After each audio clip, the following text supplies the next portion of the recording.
Ang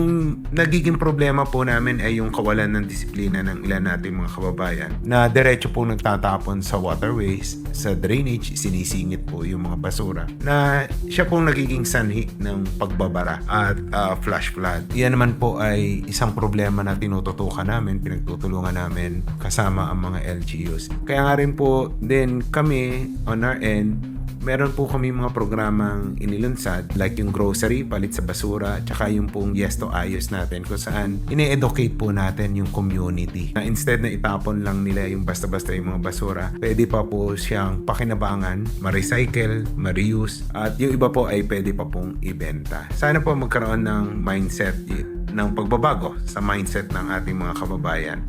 at magkaroon ng sense of responsibility na ito pong problema sa basura, sa pagbabaha, hindi po kaya ng pamahalaan lamang. Kailangan po ng whole of nation approach,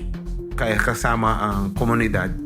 na tulungan kami para po hindi man mawala yung complete yung pagbaha, hindi po tumaas at madali pong mawala.